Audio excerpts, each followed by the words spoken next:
that's a triple play. New episodes, I couldn't wait. Yeah, open your mind at the first gate. Press play, no need to debate.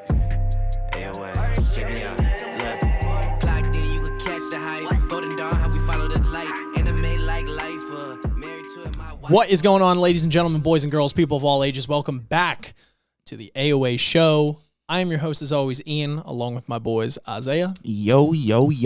And Gavin. What's going on? And today we're here to talk about our deep dive analysis on Tower of God Webtoon Season 2, episodes 9 to 18. So for those of you who don't know and are stopping by new to the channel, first of all, welcome. But second of all, we live stream. So we just got off of the cuff of live streaming. It was a blast. And now we are going to take a deep dive analysis on all the things that we just read, kind of flesh out some theories, predictions, some of the bigger moments, rather than just like a raw reaction to it. And then tomorrow, at the time of recording, blah, blah, blah. But on Thursday, you'll be able to get the highlighted version of our full stream if you wanted to catch some of the stream highlights as well. As always, if you guys enjoy the content, make sure you guys are liking, subscribing, hitting the notification bell, sharing with your friends, and commenting your thoughts down below. What did you think about our discussion? What did you think about these chapters? What do you think about Tower of God in general? And just how's your day going?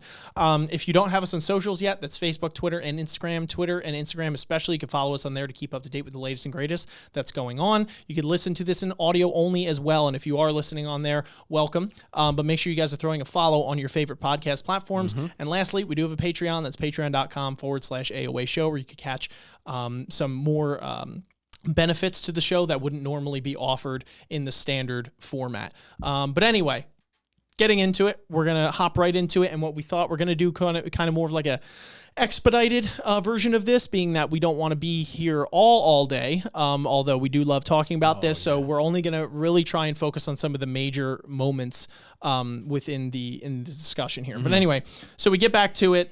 And Love has basically called out Bam. He says that, all right, you know what? Everyone who wants to go and proceed with the test and thinks they're up to snuff, go to the bathroom or the bathing room. And then, you guys are going to get specific hotel rooms or whatever, or just specific dorm rooms. And we're going to wait for further instructions. So as we're there, we have some behind the scenes banter with people like Love, and who we meet is the 20th floor test, director here. He is High Ranker Augustus. First of all, great name, and I love the character design. And I'm very excited to see what this guy's all about. But he seems to be pretty indifferent at the moment, because Love seems to have a personal vendetta for wanting Bam, or Viole, now known, not to succeed in this test, because he's got beef with Fug, which we'll get into in a little bit. Yes. So Augustus basically is just like, yo, drop it. And Love is like, I don't want to drop it. So Augustus gives him a lick on the head, and Love's like, I'll handle this myself, right?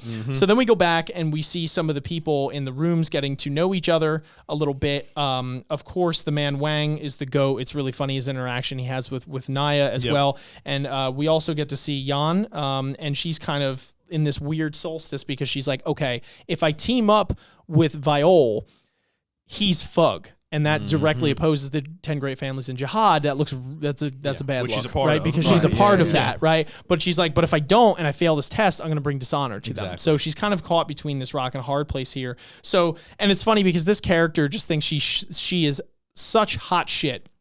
And she's really not, in the grand scheme of things, as compared to everyone else. So, like, it's so funny how she'll be like, oh, you just want my body or something like that. And Bam's like, nah. And then she's like, what? You don't want my body? Like, she gets all pissed off and everything. It's like this the typical cocky chick or whatever. So then she doesn't even know that he's a guy or a girl, finds out he's a dude. Then she's just like, I don't know what to do right now. So anyway, we get to some of the other guys talking.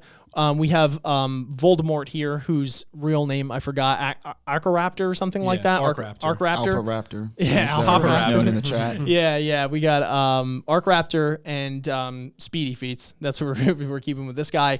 And they kind of they're kind of getting this interesting bond, and I have to say, Arcraptor is someone that's really, really, really grown on me throughout this. Me too, and to be honest, I kind of liked him from the start. I think I even said it last discussion episode, but even more so in these chapters that we read. He gets a lot of character development. He just really in does. These chapters Exactly. alone. Yes, he does. For sure, right? So we kind of go through the fact that Speedy Feats is in love with the one girl with the glasses, and Arcraptor is treating Missang, the young lady, as like the manifestation of his daughter. Like he surrogate can't help daughter. but have Yeah. these dad vibes, Yep. essentially, right? So that comes to play a little bit later on. So we go to the pool here, and essentially, we got the douchebag prince that comes in as well, and he's just like the worst person ever. He's the boss's kid for the loan sharks there, and he just like doesn't know his place, quite frankly, like at all, and like doesn't understand. Just coming like he's been in his own bubble the entire time. It's funny That because like really comes if to bite him. Yeon is like a cocky, like spoiled girl, this nigga's like 100 times what she is. Like he's Exactly. just way too far off in a land where he thinks he owns everything. Yeah, everything and everyone, Yeah. quite literally. Yeah. Like, Yeah. like he, I don't And know. he doesn't. He's just a fucking dick. He doesn't. Yeah, and it's funny too because it's like he keeps on thinking that he could go toe to toe against Bam, and I didn't really fully realize this until we got further in the chapters when we were reading it live, that like his squad like also fully realizes that it's like, no, you're not fucking with him. You know what I mean? Even the Devil's Right Arm, which we'll get into later, like I think he's not stupid. You know what I mean? Like he knows, like if I have to fight, I have to, but like this isn't what I'm even looking on the for same here. level. No, exactly. So they're really using him rather than he's using them. So we have an interesting interaction where Bam talks with Wang because Wang loses the ring for a second, which Bam took it, and he's like, that's the crest of jihad. Wang's like, just fashion, which, he's shitting his pants because he knows like Viole had what already Bam feel- stated, exactly, that he's like, I'm going to kill Jihad and his entire family. So Wang's a little like, but It's a souvenir. it's not mine, it's my friend's. right? Which is really funny. He's like, wait, no, that's not my ring. I don't know what you're talking about. Yeah, right. Oh man. So yeah, kind of more the character development side. Really not much to go over. Again, we get Arcraptor as well, who kind of tells this old auntie lady to fuck up right off, because she's clearly trying to manipulate the young girl. Which I have to say, how the hell are you at the 20th floor at this point? Pretty impressive. Yeah, but she must have rolled in with that like family that came in at one time, bro. Yeah. That had it super easy. You know? for real. And I really wonder why they were so hard pressed on her, because that she was a part of that group who obviously fucked with Prince and that whole like backstory that we'll get into later on. But I really wonder why they were so fixated on her specifically, because I don't think we really got any light shed onto that. Like I'm trying to like come up with all the reasons of why she would be so intricate in this plan, whether it's just the auntie trying to just get like a fix on controlling someone or whatever. Yeah, like she's I innocent kinda in feel little. like I don't know. I kind of feel like it's just that where it's like the auntie knows that she theoretically would be the easiest to manipulate and control. I guess so. Or that little girl has some like hidden talented power that we don't know about because we haven't seen her fight, obviously, that like is just untapped yet at this point and has this like weird, like overpowerful like thing where if this auntie had like control of her, she could, I don't like, think point it's in her own that. I think direction. that the aunt is just straight scum, and straight is scum, just yeah. trying to prey on her because she knows Yeah. it's to her That it's she easy. can, yeah. You know guess what I mean? so. She probably wasn't expecting Arcraptor, or when she first saw him, she's like, "Oh, you're playing the same game." Yeah. Got it. Like that's fine. I'll fuck off. And then Yeah. later when she's like, "Oh, you're not? Like you really think that's a teammate? Like I'm just trying to knock people off here. Yeah, like I'm working for this crew." Yeah, you I know? guess so. She's just scum. So we get again a lot more character development here. I've kind of sped through some of these chapters, and one of the cool scenes was when some of the major players, I would say, or like the main characters, kind of hang out and they're playing cards. Yeah. Right. So they're all gambling, they're betting. It's a fun time. Missang is like really good at cards, ironically, and Arcraptor's having that father moment. And then afterwards, we get Goseng, or Yes. with the glasses. Yes. Is basically pulls like kind of like a early Bam style thing where like that speech where she's like, but like, do we have to climb? Or like really like a Serena thing too, where it's like, do we have to climb here? Like we It kind of was have what very we're looking reminiscent of the cafeteria scene from season Yes, 1. Where exactly. It's like, you know what? We might have a good thing here. You know? for. Yeah, exactly. So that definitely got Wang thinking a lot, and we already see that Wang is a pretty he's an interesting guy because he's not like I guess the definition of stand up because he could be cowardly in certain situations, but like I think he has a good heart at the end of the day. Obviously, Yeah, it's been his heart's definitely in the right place, and I think Exactly. he definitely still values all of the honorable and right things to value. Yeah. He's just much like a real person. He's scared. and you have to respect when he has that mindset, especially when you have someone like Ginseng or Jiseng, however you say her name, when all these people are realizing as they're going through these trials on how they should be living their life, and maybe the tower isn't the right route. And that really like explains how society at these levels is really shitty, because like they can't live a normal life on a day-to-day basis, and they feel like they're forced to climb this tower and go through all this shit. And now that they're going through these trials that are life or death, they're actually learning those real life experiences that are like, wow, maybe we should just like step back and talk to people and, you know, like have that interaction in that like sociable side of things with others that are just on the level in general. So like for me, it gives more insight on how fucked up like society is outside of the tower, where you don't have that normal human interaction to where even it's though just they very they get into it a little bit later, but like it is possible to just sort of live your life out in the tower, right? Like you could get a job somewhere on certain floors and just sort of like exist. But it's so interesting how this tower, even if it doesn't tell you your only option is to climb the tower, it makes you feel like your only option is to climb the tower. Exactly. Because even we get into later with Nia, like you could live a normal life, but it's so degrading. And like, imagine doing that sort of day in, day out monotonous stuff and then constantly have it beat into the back of your head that like, hey, you could just start taking this test and try to climb the tower, like and get all your problems. You know what I mean? So it's like it subconsciously beats into you this idea that like, all right, I don't have to climb the tower, but like I probably should, you know? And it's like it just feeds on people that way. It's crazy. No, for sure, yeah. So we get this moment, which it's not on panel right now, but where Nia and Wang are talking at night, and Wang is kind of reminiscing some of these things that were said by Goseng, and then all of a sudden the phone rings, and Love is on the line, or, you know, whatever, and he's basically like, okay, the test, by the way, it starts now. And Bam, or Viole, come downstairs, let's fight. And this was just hype as shit when this happened, right? So basically, that was the end of that that chapter there. And what happens is he starts explaining the rules. So expedited version of this, and clarify if I get any of this wrong. TLDR. Yeah, TLDR. Essentially, like everyone's got a remote. One of the keys is to your room, and then then the USB sticks, and then the other one can be like to somebody else's room. Right? The other one, so everybody has a remote, which is what can open and close the door to your room. Yes. You have to basically use and or manipulate people in order to get the connectors, which is what you can use to forcefully open or close somebody else's room. Yes. So it's essentially a test of gathering allies and or enemies. And you could steal the room, because if you have their USB connector, you plug it in. If you press the blue button, we're a squad, because you need 6 rooms and 7 people. Ally, Exactly. If you press the red button, you go, get the fuck out, right? You stole the room. Yep. So it's an interesting thing. And then he says, oh, by the way, there's like a contingency here in that Viole, you know what I mean? Like he's probably going to come down to me, or if he wants to just like wreck all of you. The point is, it's like almost a race. You kind of have to team up, get 7 people in 6 rooms. If you do that beforehand, you know what I mean? Like you're good. If not, you fail. Yes. So yeah, that's basically what the parameters of the test are.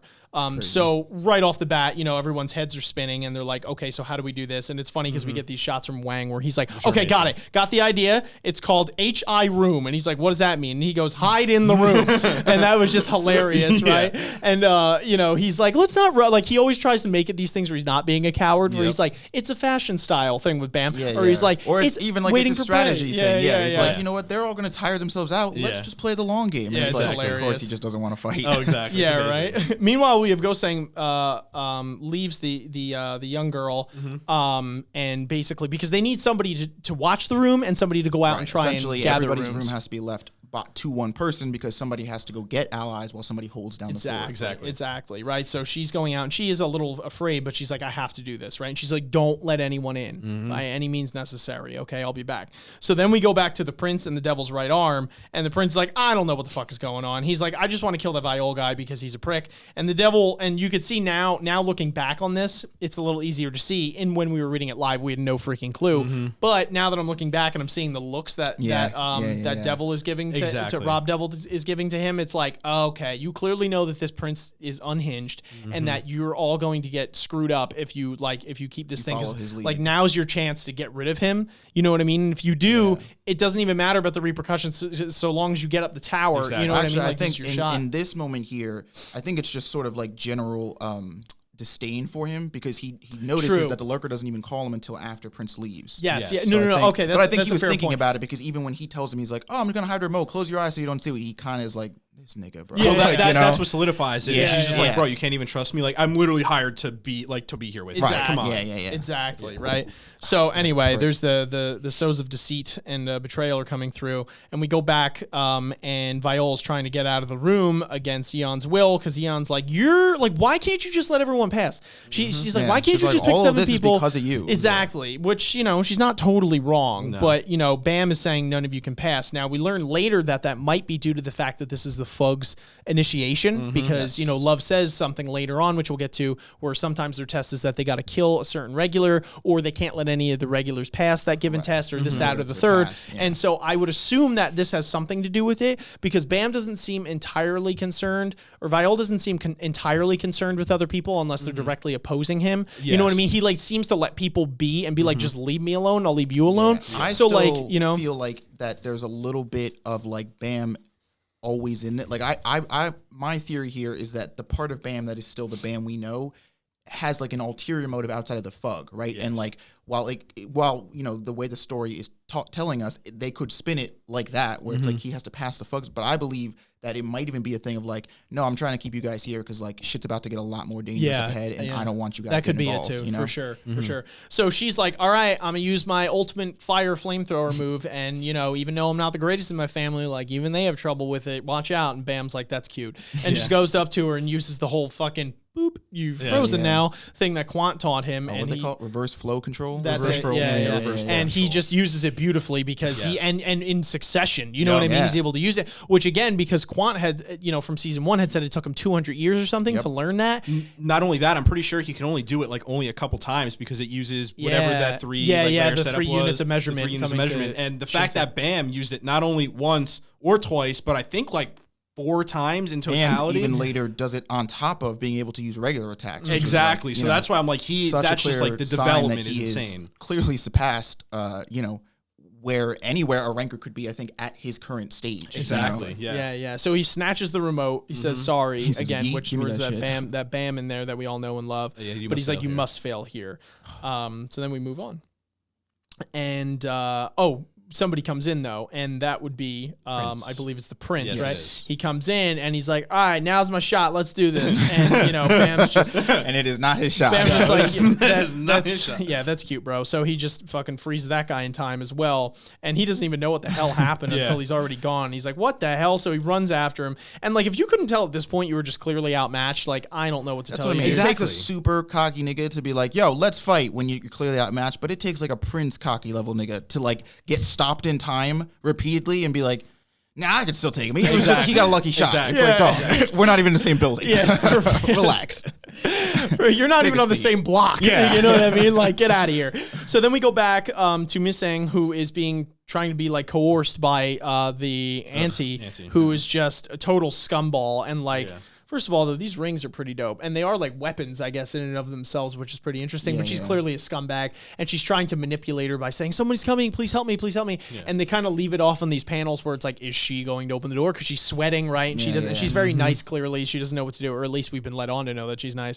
Watch, she's the mastermind. This whole shit kills everybody. Yeah, right. Who knows at this point? I really don't. I really don't know, but we've been led to believe that she is naive and she is kind, but she doesn't break, which is interesting because when we turn away, we're like, oh, she let her in, we're fucked. Yeah, they left SIU left a huge cliffhanger on that one, because if you go back to the live reaction or if you see that video, dude, I was literally sitting here shitting my pants for the last chapter until they clicked back and she was just hiding under her bed. Dude. That was a really good no, for sure. It made us genuinely think she let her in, and it's oh no. Yeah, the writing is impeccable. Yeah, and then so Arcraptor and Speedy Feats here basically are having their talk, and they're Arcraptor's you go, you like that girl, go.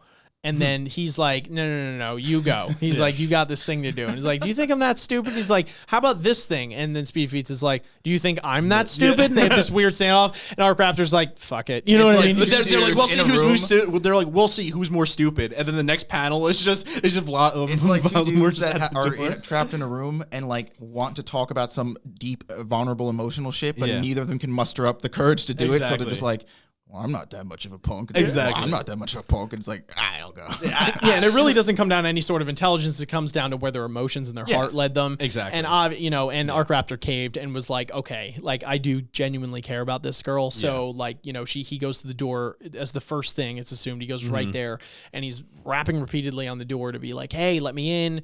Like, kid, I'm serious. Like, I gotta protect you, because he doesn't really trust that anyone else can do it. Exactly. It seems at this point, and she's just not letting him in, and he's just not having it. And he's like, what the hell? Like, I'm not that fat pig that auntie lady. And she's like, you're worse. And he's like, what? Yeah. Are you crazy? So then like he's like, you know what? Fine, I'll leave. And she's like, no, don't leave. And so he's like, so then he goes and sits by the door. So they're talking outside the door, which is a really cute scene, right? Because she's trying to talk to him. And then she's like, let's play this game where we chain words. And he's like, no. And then she just starts doing it anyway. Yeah. She's like, "Ah." whatever. But this was a really sad thing, right? Because we get into, because he asked, why are you here, right? To the girl. Because, same question we've all had, right? And she's like, oh, my parents died, and they said I had to go up to the tower and all this kind of stuff. And, that's kind of it. So again, my question still stands. How the did you make it up to the 20th floor? Just throwing it out there. But anyway, we're going to assume that she's heavily latched on to whatever fucking abilities her sister's got. Which again, she doesn't even seem like she's crazy. It's weird. I don't know. I won't harp on it, but I'm still very confused. Anyway, so she's like, well, I got to do this. She's like, why did you come though? And he goes, to be a great man. And he goes, yes, I wanted to be with someone. I wanted to be someone with the power to protect his own baby, which was really messed up, because you could clearly see that she's being snatched away from him. And so it looks like he really does have a daughter or daughter or did have a daughter, which at first we thought he was lying straight up. But it's like, that's why I think Arcraptor personally, next to Wang and Bam, but like one of my favorite characters, me too, for sure, like top 3 out of all the new people that we've met so far. Because I feel like he is incredibly mysterious and interesting, because I genuinely thought he was a bad guy at first, but based off his character appearance and what he was saying. But it's like interesting as we go on that it's like, you know what I mean? We're seeing a different side of him, and we're seeing this loving side of him, and then like this motivation and this reasoning. And he's, to be fair, he's getting a lot more character development than some other people, so we have time to flesh that out. And I find it hyper realistic, because when he was introduced, he was introduced in the way that you would expect someone to be if they were introduced, or if they were put in this tower. Like the first test, when he walked in, he came in like a hard ass, I'm gonna ice everybody, whatever, like who you would have to be walking into this. And then coming after the interactions with the people that he met, he kind of let his guard down and broke those barriers. And now you're seeing the actual human side of him, which for me is more relatable in a sense. Weirdly adjacent to Bam, in a sense, where like he clearly used to be a father, right? Or maybe he's still, we don't necessarily know that his daughter is straight dead, but like he used to be, when he quote unquote a good man or a great man, and went through this hardship with his daughter, and now has sort of like closed himself off and become this very sort of cold, isolated version of himself. Yes. But like through meeting someone like Ming, is seeking redemption. And I think that ultimately that you see that in some way, shape, or form in all of this whole cast, right? In all these characters, whether it's Wang, who like wants this reputation, he wants this recognition, he wants to be acknowledged. Whether it is what's his name? Fucking the other guy that's with Voldemort. Speedy Feats? Speedy Feet? Yeah. Speedy Feats. Everybody in this group is using this like climbing the tower as a second chance, right? As a way of redemption. And it's cool to see, I guess, like his tie-in, because it's a little bit more not relatable necessarily, but like it's a little bit more grounded. It's a little bit more understandable. He just wants to He reminds me of if like Ho went a different way as well, because you know what I mean? Like it seems like he, is kind of ripped up over the fact that he clearly was not, you know what I mean? Like he failed in some way, shape, or form, whether it was strictly power or he got involved with the wrong people or whatever, but he couldn't save his daughter. So it's like, you know what I mean? I see it as him trying to find that redemption through this girl now, whereas like, the kind of parallel to Ho was that, okay, like you couldn't save everyone, but in so much of the friendships that you've created and fostered and like keeping on trying, it's like you could find you could find that in these people with now. that, it also leaves some room for Arcraptor to be manipulated in that avenue. True. Similar to Ho, where it's like, this is what we know. Like, we know this is your intentions, and now, like, what you're striving for. Yeah. Sure. Now, I think it's like, kind of put his back against the wall. It's definitely better for someone like Arcraptor, obviously, right? Because Ho clearly externalized the problem, where he's like, all right, it's everybody else's fault that I didn't have enough power. That is true. Arcraptor's like, no, it was my fault. I wasn't strong enough. Like, I need to redeem myself, and I need to find a second chance. Yeah. It's just interesting, because you never know what they're going to latch onto, and that all these people have different hidden like intentions, and if people who are manipulative like Lurker know of these like emotions that these people have, he can leverage that and literally manipulate them to do whatever he wants to do his own bidding. 1000%. And that's what like is going to be like hypey moving forward and like really going to throw shit. Like, no, for sure. And it's like one thing that I love about this story so far is that I genuinely, save like a couple characters, really don't know where these motivations truly lie. Exactly. Like as we see, this whole thing was just littered with betrayals. And I mean, like the whole show has been, or the whole series has been so far, right? Like, and it's just like sometimes I genuinely think that somebody's on like X side or they're going to do X thing. And I'm like, wow. That's the no one's Or safe. it's like No even once safe. you learn somebody's motivations, they're always put to the test. They're Exactly. always pushed to the limit. And it's like, oh, you care about this? How much do you care about this? Exactly. It's like, Yeah. fuck. Yep. So anyway, getting back into it. So then we get Auntie who comes back and basically talks shit to Arcraptor. Well, doesn't talk shit. She's like, oh, you're trying to prey on the kid too? And Arcraptor's like, fuck no, I'm not. And she's like, oh, that's weird. Like, and he's like, you know, he basically calls her a fat pig and then they fight. So she fucking uses this cool ring ability or whatever and like just blasts. Yeah, that's it. Like, I don't even know what to call this. It's just like insane. Some of these powers are nuts. But he umbrella. just easily blocks it with his like penguin I don't even know umbrella. if fight is the right term. This is just like a straight- And you know, we get to see some of his badassery because he comes up and just freaking straight up. I don't even know. I don't know if he hits her her hand. hand. It looks like it's through her hand. Yeah, I don't know. Yeah, I guess maybe he hit her hand right there. Yeah, Oh, 'cause it's yeah. like- Oh, Oh, that's she can't even u- more maybe she hardcore, can't dude. use the ability. Yep. Oh, because he doesn't kill her. Yeah, Oh, remember he goes. later she's tied yes. up. Yep. Yes, That makes sense because in Ties her reading up. it looked like he just stabbed her through the chest. That's exactly. Like, how is she still breathing, dude? Yes, But yes, that's very even- good. That's something I missed during the live Yeah. read through actually, and it's interesting again, kind of showing more to his character because it's like he could have killed her straight up. Like you know what I mean? Like there's so many times in this test where they're like, "Fuck the rules, I could just kill you," you know? And it's like if anyone he'd have a reason to kill, it'd be this lady. That is very and he true. doesn't. So and he even says, "Shut up." The kid will hear you. You know what I mean? So Because again, earlier, remember when he was screaming, she was like, "Don't scream, it scares me." exactly right. So then we go what a back dad to Rob Devil here, who is just kind of chilling and like meditating. It seems like, and then someone. Oh wait, was that the knocking? That was the knocking on the door. was That's Lurker. right. the phone that's call. right. Yeah. So then he goes to the door. Now at this point, well, actually, we'll get into it because they kind of throw us for a loop. We don't know who's at the door at this point, right? So then we have Gosen kind of just running through the hallway. This is funny. She's like, "Damn, it's a long hallway." So then she bangs at a door. And it is one of the greatest panels. Squad, bro. Oh, it's just as great the second time. So good, dude. Because we were cracking up at the scene. And like, not to get into it because we'll wait till the end, but this is what made the ending of this series so much more heart wrenching because it's like these two were so tight, bro. Like they just had such a good like chemistry thing going, They really bro. did. Yeah, yeah. They really did. Yeah, it was so funny. We were cracking up, and it was like, it's so funny because you see all these other characters, like they're getting in a brawl, or there's all these like intricate plays at hand, and like all this thing. And then you go here, and they're just chilling at the door with a Pokeball, just waiting like for somebody ready to to go. run He's in. like, come through that door, I'll throw it. You know what I mean? It was just so funny. It was like, oh my God. It's so funny how much Wang like it's so weird because there are times where he like totally overestimates himself and makes excuses, and then other times that he's like blatantly honest with himself. But it's really funny to see when it's like, you know what I mean? There's a mix of the two. Exactly. Where he's like, I got this great plan, and it's like, Wang, that's a terrible plan. You know what I mean? Like they're there, but he's like, I don't know. It's so funny. So he starts it's making great. again excuses because she's like, you're kidding me, right? Like this is what you guys are doing. And again, he's like, oh, it was a great plan. This, that, and third. She's like, Yeah. you guys are actually a bunch of cowards, and if you want to come with me now, I'll show you where the real peoples are at. So again, we have Prince running down the hallway here.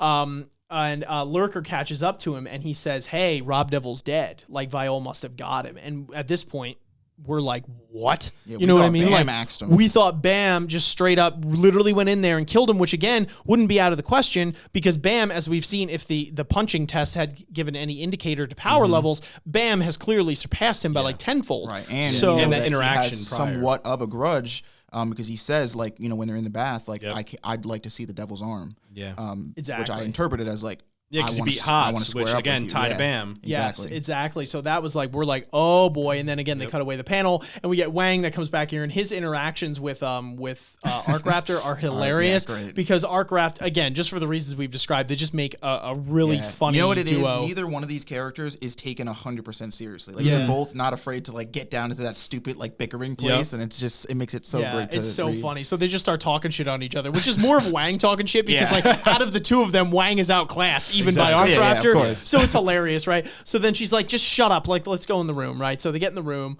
and they go, what did they say here? Which was, I think this is, They were saying they were afraid of talking about Viole 'cause Viole. he just got on the floor and- Exactly. Cause they're like, we got to get in here. And they're like, and then they're like, what are we going to do? We got to fight him. And then this is where Arcraptor's like, I think he's going to fight that like, rancor. he's not after us. Like, He's I after that don't like, rancor. he's the kind of guy from what I've been able to see. And again, great deduction skills on Arcraptor's part, being able to read people and kind of get what's going on here. I mean, he has made it Bam fairly obvious that he's not really interested in anybody else here. That is true. And he even said, he's like, I don't care about these people. Like, I want to take this test alone. And so if this guy gave him that opening, I'd be like, all right, that makes sense. You know, it's like, exactly. So he basically says that, okay, well, that's going down. We have to beat everyone else on this floor or these rooms and get it so we can get there fast enough before Viole comes back, because we're screwed.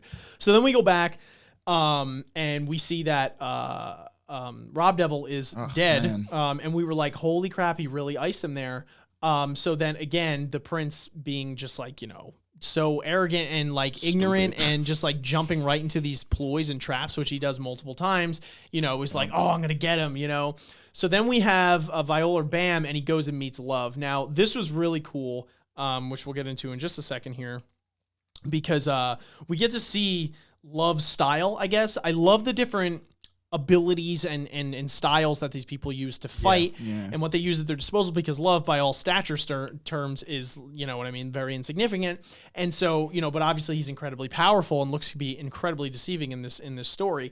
So it's cool that he has these like baseball mitts as his like his shields or whatever, and then he has like his whole armor or his weapon system above him. I don't know, it was just a really cool character design. I like it a lot, like a lot of baseball elements. And this was a really cool shot that we had here. Anyway, so then he basically is like, all right, Viole, you like, are you sure you don't want to get, one last time, bro. We're doing this. Great shot right here. But he's like, take teammates, or like, I'm going to screw you up. You realize that, right? And he's like, listen, I get what you're doing, but he's like, the bottom line is that you don't respect the rules of the tests, and everything that Fug does is in direct defiance to them. So I have no reason to be able to respect you. So like, I can't just stand as a passerby while you just trample all over everything that the tower stands for. So he's like, I'll ask you again, like, are you gonna do this? And Bam is just like, yeah. So he basically then gives him what his test is going to be, right? He says, if you catch the connector thrown from this pitching machine before it gets to the glove on the other side, I'll give this connector to you. If you can't catch it within 3 chances, you're out. You failed the test. But if you give this up, you can take the test with the teammates who pass this exam. So it gives him a choice, right? Because to him, it's more of like, well, we get into a little more fail revenge, safe that's put into place that basically is like the only way Bam gets what he wants is if he wins. Yep. Exactly. Even if Bam gives up, he's still passing, but he has to do it by the rules or by the books. And if he fails, he just straight fails. So 100%. So he says, just FYI, I can interfere with you to keep you from catching the connector, and I might accidentally kill you during the process. I love how many people like just straight talk trash to each other, bro. Like, everybody thinks that they can kill anybody in this goddamn I know, it's series. great. Now, to be fair, Love has a little more reason than most others. No. But it's when everybody does it, it's like, y'all are just kind of cocky out here. Like, damn. For sure, right? So he gets ready and he does like the standard like turn the hat thing, which I thought was pretty cool. Oh, yeah. And bam, dude, like just the shot. We even said it in stream. It's like, dude. The confidence is just peaking. Straight Chad, bro. Like straight Chad. That jawline. Like, bruh. Dude, Bam has come a long way, and he's got the drip on. He's looking all, oh, man, he's great. Anyway, so then first ball. So he fucking fires that ball out. And, again, being that he thinks that this is not even going to be a contest, he's curious to see what Bam's going to do. So Bam puts his hand out, and he goes, why is he just standing there? What's he trying to do? And that's when he realizes, and these shots are great because he has like 5 of these, right, where he's just like flabbergasted by what just happened. And he realizes that he stopped the connector, and he's like, dude, he has that much control of Shinsu. He's a regular on the 20th floor. Like, are you kidding? Because, again, everyone else doesn't know that Bam's an irregular besides the squad that came up with him on the first thing, and then some people had him figured out. So this guy has no clue. He's just thinking he's just some regular who has that kind of power, that would take you hundreds of years to do. He's done it in like 5 years. He's like, this is incredible. Exactly. Right? Yep. So for a second, he hesitates, and then he's like, okay, I guess I underestimated him. Like, we got to go. So he's clearly lightning fast, quite literally. There's like lightning coming off of him. And he goes to just snatch the connector, and he deflects it into the wall, going like Mach 10, and just blasts it into oblivion. So he's like, nope. He's like, that pitch was a foul. So then we go back. He says, must have been the Fug, Bam. And, he kind of rolls right into that right into that trap of like, how we gonna do this? Like, I got to finish him off, when all of a sudden these two dudes come in who honestly I totally forgot about, or like, were they even there to begin with? Because I don't remember this guy. I think I would have remembered this dude. I think I would have remembered that guy. To be honest, I don't remember. He's saying before. Oh, my bad. I thought you meant like right now. I was like, how'd you forget him? No. I'm saying I didn't remember seeing him. Oh, yeah. So then these guys come out of nowhere, which are the definition of sketchy, and they're like, yeah, no, we know how to catch Bam, or we know how to beat Viole, like and so then we go back. And then he's like, okay. He's like, second pitch, let's do this. So he says, ready, fires it. Boom. He goes, okay, you're not doing this thing again, right? So he goes, stupid fellow, this won't work this time. And he charges at him full speed. And he goes, because he's like, because the last time he hesitated and then ran. This time he's like, I could literally launch it and then run after it immediately. So like, I'm going to get to it before you even, before it even gets to you. Yep. Right. So, but Bam, and Viole isn't stupid. He goes, do you think that I couldn't move the connector that you stopped or whatever? So then, but Viole's like, I wasn't going for the connector, and literally just cocks his fist back in this amazing shot. Beautiful shot here where he goes to just flatten Love in the head. So we get back to that later. And these guys are like, yeah, we'll give you the plan. We can do this, but you got to team up with us. And, the whole time, Lurker's like, don't do it. Yep. And, Prince is like, shut the hell up. Like, I'm going to do what I want. And to be honest, they had me fooled. Again, I really did genuinely think Lurker was like, yo, you need to back up, which again, he was, but like, I didn't think it was this much of an elaborate plan, which we'll get into. Right. So then again, we got Wangman as the hype man here. Saying like, we're gonna do this, yeah, and he's like, Voldemort, go out and fight for us. And then so he's already barking orders around, which is hilarious, right? But then he has when this again, now this shot should have clued us in, right? Yep. Here, and but Gavin it's like, pointed it out on stream. He was like, yo, you he's did thinking about something on there. Yeah. Good call on that. So Nia was thinking about something. We didn't even know. And so it sucks. So then whenever they give that look, you're like, something scheming, bro. Arcraptor and Nia go out. So then we go back to these sketchy fellas, and they go, okay, so what's the plan? And they're like, look at this coffee drink thing. And he's like, it's a soda or it's a coffee. And he's like, you could beat him with it. And he's like, bullshit, how? So he's like, with this drink, you can beat him because this has like 10 billion grams of caffeine in it or and something. It's like, bro, all right, so with this show or this series, right, the way that they set up characters, you never really know who's on whose side. But it's like, if you needed somebody that was like textbook, do not trust this nigga, it's these two who have a ski mask on and one nigga who looks like an alien sock and they or some knock shit. At your door and they're like, yeah, all of your problems, we have the fix to help you with your problems. And his problems. solution is just drink a lot of caffeine? Yeah. Bro. I'm not buying it. Like, you're so dumb. Why would you think that that's the plan? Well, that's the thing. That's like keying in on how arrogant he is. It doesn't matter. You can literally be just fucking it. Like, it he's doesn't so matter. Stupid. He doesn't deserve to climb further in this tower because he's just too dumb. So, but he does realize to what he thinks. He's like, oh, I got this. I can't trust him. I won't drink it. I'll get the girl to drink it, right? So then we go back to this beautiful shot, and Viole just freaking swings at him, which I believe he dodges it. Yeah, he does dodge it, and he goes, I won't make it that easy for you, and he goes to fight back. He goes to use his breaking ball. Exactly, against Viole, and he hits him with like a series of attacks, followed with the end thing. And he even notices, though, but during the fight that he's like, this guy's overwhelming talent. Exactly. This is actually silly. Because that's where he points out the fact that he used the stopping technique, the reverse control, and attacked him at the same time, which is not common. Yeah, because normally when you use that technique, you're frozen for like a second or two, which alludes back to Quant when he first learned it. Yeah, so this is a really sweet fight, and if we ever do get this animated in the future, like I really hope they do this well, because this seems like an awesome scene right here. Oh, dude. So he goes to block the attack, but doesn't really block the attack.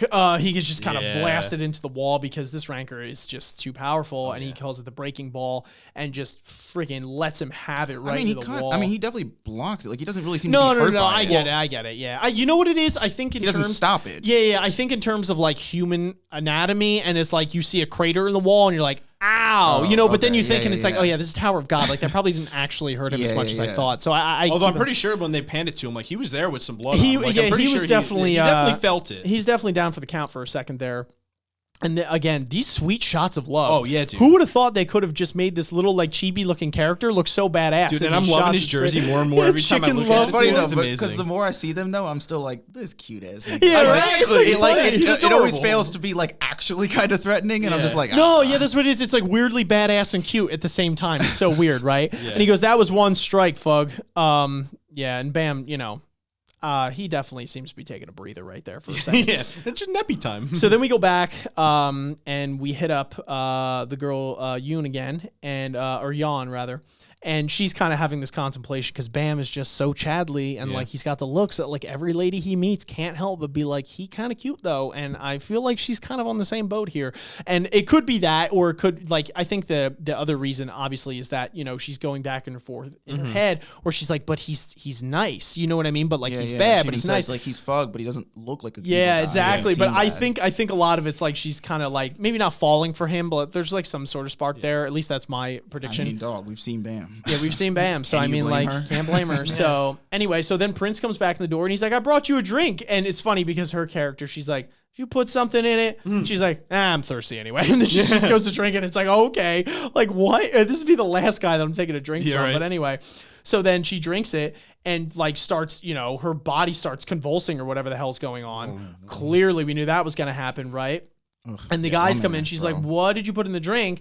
And then the little guy is like, "She's from a great family. She'll be enough as a host." And then she goes, "Of course, she's the best host." And we realize that this dude in green is a literal like a parasite who like flings out of his cloak here and goes to infect her, which we don't see the full thing. Like I don't know if he goes in through her mouth or wherever, but regardless, she has officially been possessed. Yeah. So, the prince again acting, like an idiot because like you should have saw this coming a mile away. And so now they're going to use her. And so we go back to Love and he goes, and we get into a little bit of his backstory and why he has so much disdain for the Fug. Yep. And basically it's because the Fug had killed Love's parents and right in front of him. And he goes, I came to the tower to get revenge on the Fug, and maybe I wanted to kill you to avenge my parents. He goes, I don't deserve to be in charge of this test. So he basically... he basically is having like, cause he could kill him right there, but he chooses not to. And he's like, like I shouldn't have let this revenge get the best of me because I was about to kill you. And like, that is not what I'm supposed to be as a test, person here. And I really respect that self-development or that self reflection at that moment because it really shows that he's not exactly, he actually has a mind and he's using it and trying to apply it on himself. I agree. So he goes, what made you join? And he said, and Viole says, there's someone I have to meet up there.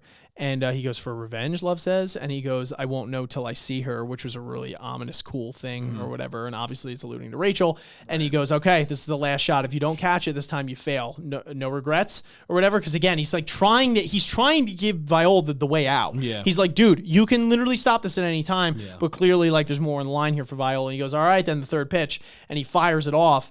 And he goes, this time I won't leave any room for an attack. And he goes to get him on his like makeshift surfboard, which is awesome. And he goes, I'll finish him in one shot. When he realizes that Bam is now able to mirror his attacks, whether it's the blue shield or, any sort of technique, right? The punch, the ray shot or whatever, he's copying the technique. So he goes to swing at him. And he actually lands it on him, and he's like, "You won't be able to copy the breaking thing." And he's like, "Oh my god, he copied it!" Yeah, so he goes and he hits him, and he's like, "He's crazy. He's actually crazy, right?" And then we go back, and now we have Yeon, basically, who is now possessed, chasing the prince down in like this just weird state, right? And he gets back into the room with Rob Devil. And he goes, who would have guessed I hid the remote in the lighthouse, right? Because that's where he had it. Which was the magic and he words. Goes, he's like, because the girl's at the door and he's kind of shitting his pants when all of a sudden Rob Devil gets up. And for us right here, we were like, what the hell, dude? Like, what? He's alive? Because again, we were totally out of the loop on all this. So it makes it that much more interesting when we read it. And he goes, there it is, the remote or whatever. And we're like, oh my God, like he duped him hard. So then we get into the last chapter here and he goes, there it is, the remote. And, Prince is like, what is happening right now? You're alive? And he's like, and then that's when Rob Devil says, there must be at least one teammate in the room. You didn't fail the test. What made you think I was dead? And he goes, you have to understand the rules clearly, kid. He's like, and then, he's like, who planned this lurker? And he's like, yeah, he planned all of it. And he's like, what? And he's like, yeah, basically from the start, he came in, he said, you could get bent and do you want to help? And then he also brought Naya along. And he's like, yeah, all you have to do is play dead here, and then he's going to do this, and we got these guys here, and like I got the whole thing figured out. Don't worry about it. So then we go back to basically an ambush by Wang and gang. Yeah, They're exactly. slowly taking over the other rooms. Exactly. Yes. Thank you. We tie these guys up. He's like, this is great. You know, it's like this like Ocean's 11 type thing. You know what I mean? Where they're each going to each thing and like, and they're getting everyone. So, you know, Wang is like thinking he's got big dick energy here and he's like cracking up. He's like, how about this next, like, how we doing over there? How we doing over there? And he's like, you know, we're doing good on our end. And then he goes to Nia and realizes that, you know, Lurker is the one that answered the pocket or the phone here. And so basically, long story short, Lurker is like, yeah, like Nia lied to you, or Nia lied to you straight up. And Wang is like, no, bullshit. And Nia's like, I did though. Like, I'm so sorry. And goes into this explanation basically that because it was set up from the beginning, right? From when Nia delivered the food. Correct. It's the whole thing because the loan sharks have, and the gangs have these restaurants by the balls, so to speak, right? So they go in, they enforce these things, they make them pay money, you know, for services, quote unquote, which is really just not beating the shit out of them unless they pay them money or whatever. And Nia was taken in, you know, as a youngster by an older woman, and clearly like she's being threatened and is like groveling at her knees for this. So they're basically like, okay, you take the test and you eliminate some regulars for us, we'll forgive your debt, right? Because this is how serious it is. If if they could just get one person on the inside and be like, knock out a couple regulars for us, you know what I mean? Like that's good, right? Exactly, because like 100%. ascending to the next floor is huge. It's worth it all. Yeah. So he's like, yeah, you know, this is what I had to do. And it was like, and, you know, starts thinking he's a terrible person. And this was a really cool moment from Wang because Wang is like, listen, dude, like, I get it. Like, at least you had something to protect. And that was kind of a heartfelt moment there because it was like, damn, Wang, you know what I mean? Like, you know, that was a pretty big betrayal. Yeah. But at the end of the road, it was like Wang was able to basically put himself in the other put person's himself shoes in that and really person's like shoes. analyze the situation. Yeah. 1,000%, man. Yeah. So it was a really heartfelt scene here, and we got the tears. And that's when basically Lurker, like the truest scumbag fashion, is like, oh, by the way, I forgot to tell you, your debts aren't paid. Yeah. And it's like, wow, dude. And so, so then Lurker, like a total scumbag, basically captures or has like Nia held down. With him just yelling stop and hearing it like over on the other end of the pocket. Exactly. Yeah. And this is a cool shot of Speedy Feeds here. But everyone basically can hear it over the phone because they're on speaker. And then we realize that it's like, Nia's died, like they killed him. And we see what seems to be a pretty gruesome shot here of how Lurker killed him. And now Wang is like, emotions are high, and Wang is like, listen, you're fucking dead. So now it's interesting because Lurker seems to be like kind of the main antagonist now. From what we've seen, he's been set up as that. And like, although we knew he was a dick before, I didn't expect him to be like the main antagonist, you know? So he's like pulling a lot of strings behind the scenes here. So we'll have to see how it pans out, and it seems like there's some... I wouldn't be surprised if the high ranker that they introduced earlier, Gus, has something to do with the fact like he might have let Lurker in. He's like, all right, maybe you come out here, the director, and like you clean up some of these guys for me, and we'll see what who knows? Yeah, there's a lot of and like we've said it once, we'll say it a million times. Like sometimes the character, except for the guy that was the Mr. Sketchy with the soda can, but like sometimes the character designs and stuff like that are like how big you are, or whatever. Like you literally, if there's a lesson to be learned from the story, you cannot judge a book by its cover. Exactly. At least almost all the time, except if it's those two guys. But like, in every other situation, it's like, you know what I mean? Like you really don't know. Like there's power levels, there's intellect, there's all this kind of stuff, the scheming behind the scenes. There's so much betrayal in these chapters and episodes here. And it was really cool to get into, and it was really cool to read it live. Because we really were just swept off our feet with how in depth this was. Like the panels were gorgeous. For sure. And but I think moving forward, if we have some quick predictions before we wrap it up here, I'm thinking that Bam or Viole and Love, it's going to come to some like weird thing on the third pitch because he didn't fully complete the third pitch yet. And, I'm sorry. I'm sorry. It's going to come to some weird thing in their fight, essentially, where it's like some weird contingency happens where it's like maybe Love has like this thing where he feels bad or like something, you know what I mean? And because we've already kind of seen that, right, with him walking out. And like, I'm curious to see. Sorry, my words are just being stupid right now. I'm curious to see what Love thinks of Viole after this. If Love's perspective changes. That's what I meant to say. Anyway, anybody else have any predictions before I pass out? I completely agree. I wonder how crazy Wang is going to go, though, after the death of Nia. And obviously, because it cuts out as soon as they say, like, like they're dead. And for sure. I wonder what that whole with that whole group, mentally what's going to go through their head. Are they just going to storm out of the room? Are they going to say, yo, fuck this test? Like, we're all going after them like that.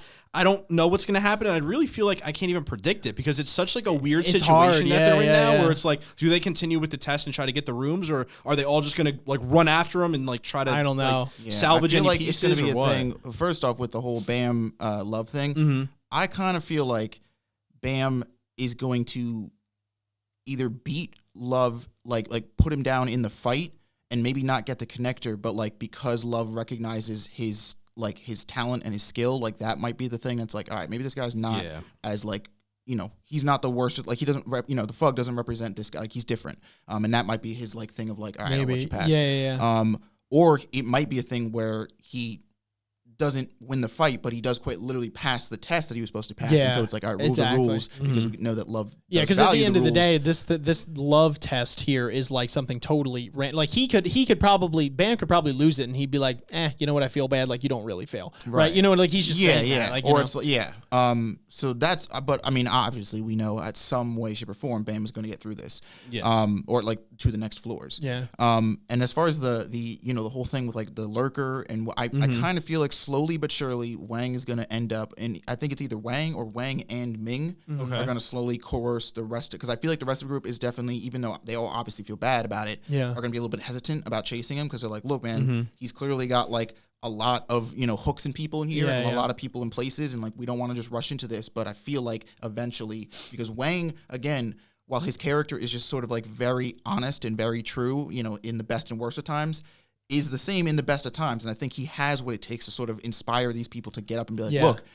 Naya wasn't like, he did a bad thing, but he's not a bad person. Like, you need to do right by him. Exactly. And, like, I totally agree. Yeah. And I'm really excited to see where that takes us. But anyway, folks, awesome. Those are our thoughts on the Tower of God Season 2 Webtoon episodes 9 to 18. Make sure you guys are catching us on our live streams Tuesdays, 11 a.m. Eastern Standard Time. You're catching all these discussion episodes. Obviously, let us know what you thought about it. And you're catching our highlight reel of the stream on Thursdays as well. Let us know, though, what you thought about this these chapters that we went over, our discussion on it, and how much you're enjoying Tower of God, because I know we are. Oh, 100%. Make sure you guys are liking, subscribing, hitting that notification bell. Hit us up on the socials, hit us up on the podcast platforms, and hit us up on that Patreon. All these links are in the description down below. But until next time, guys, thank you so much for listening. We'll catch you on the flip.